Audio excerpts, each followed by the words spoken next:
இன்றைய வசனம் தியானத்தின் தலைப்பு தன்னால் இயன்றதை. மார்க்கு 14ஆம் அதிகாரம் 8ஆம் வசனம். இவள் தன்னால் இயன்றதை செய்தாள். நாம் ஆண்டவர் மேல் வைத்த அன்பின் நிமித்தம் நம்மால் இயன்றதை ஆண்டவருக்காக செய்வோம். உலகத்தில் மிகவும் குறைந்த வயதில் அமெரிக்க ஐக்கிய நாட்டின் 35வது ஜனாதிபதியான ஜான் எஃப் கென்னடி அவர்கள் 1961ஆம் ஆண்டு தன்னுடைய நாட்டு மக்களுக்கு ஆற்றிய உரையில், என் நாடு எனக்காக என்ன செய்ய முடியும் என்று கேட்காமல் என் நாட்டிற்கு நான் என்ன செய்ய முடியும் என்று கூறின வரலாற்று வார்த்தைகள் நம் எல்லோருக்கும் தெரியும். இதுபோல நாமும் ஆண்டவர் எனக்கு என்ன செய்தார் என்று கேட்பதற்கு பதிலாக நான் ஆண்டவருக்காக என்ன செய்ய முடியும் என்று சிந்தித்து பார்ப்போம்.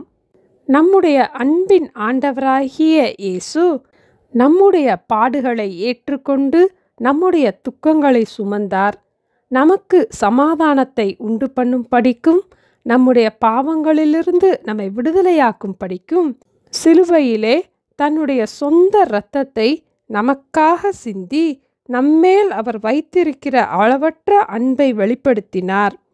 ஆண்டவர் நம்மேல் பாராட்டின அவருடைய அன்பு பெரியது. நாம் நம்மால் இயன்ற காரியங்களை ஆண்டவருக்காக செய்வோம்.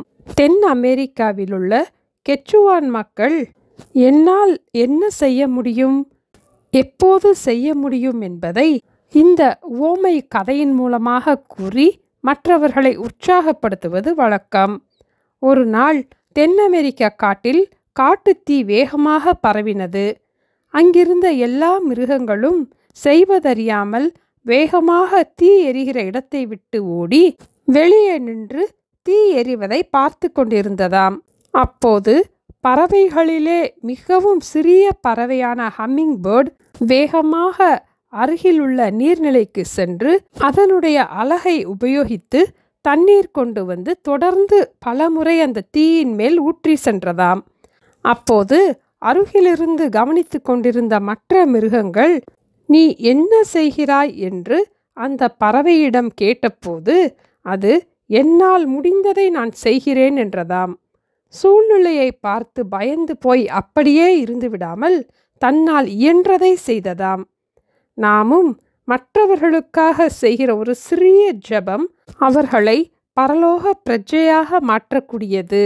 அதாவது அவர்கள் ஹெவன்லி சிட்டிசன்ஷிப்பை பெற்றுக்கொள்வதற்கு உதவி செய்கிறது. நாம் மற்றவர்களுக்காக செய்கிற ஒரு சிறிய அன்பின் உதவி, அன்பின் வார்த்தை அவர்களுடைய வாழ்க்கையையே மாற்றியமைக்கும் வல்லமை உள்ளது. ஆண்டவருடைய வார்த்தையை மற்றவர்களுக்கு நாம் கூறும்போது அந்த வார்த்தை அவர்கள் மனதின் காயங்களை ஆற்றி அவர்கள் வாழ்க்கையை மீண்டும் கட்டி எழுப்பக்கூடிய வல்லமை உள்ளது. யோனா காலத்தில் நினிவே ஜனங்களுடைய அக்கிரமம் ஆண்டவருடைய சமூகத்தை எட்டின போது ஆண்டவருடைய வார்த்தையை யோனா தீர்க்கதரிசி நினிவே ஜனங்களுக்கு அறிவித்தார். எல்லோரும் தேவனை விசுவாசித்து தம் தம் பொல்லாத வழியை விட்டு திரும்பி தேவனை நோக்கி கூப்பிட்டார்கள். யோனா தீர்க்கதரிசி கூறின கர்த்தருடைய வார்த்தையை கேட்டு 1,20,000 பேருக்கும் அதிகமான ஜனங்கள் மனம் திரும்பினார்கள். அவர்களுடைய ஜீவன் காப்பாற்றப்பட்டது. நாம் ஆண்டவருக்காக நம்மால் இயன்ற காரியங்களை செய்வோம். ஆண்டவர் நமக்கு அதற்குரிய பிரதிபலனை நிச்சயமாக தருவார். இவள் தன்னால் இயன்றதை செய்தாள். ஜெபிப்போமா? எங்களை நேசிக்கிற எங்கள் அன்பின் ஆண்டவரே, நாங்கள் இருக்கின்ற சூழ்நிலையை பார்த்து நாங்கள் சோர்ந்து போகாமல் எங்களால் முடிந்ததை கர்த்தருக்காக செய்ய எங்களுக்கு கற்றுத்தர ஜெபிக்கிறோம் அப்பா.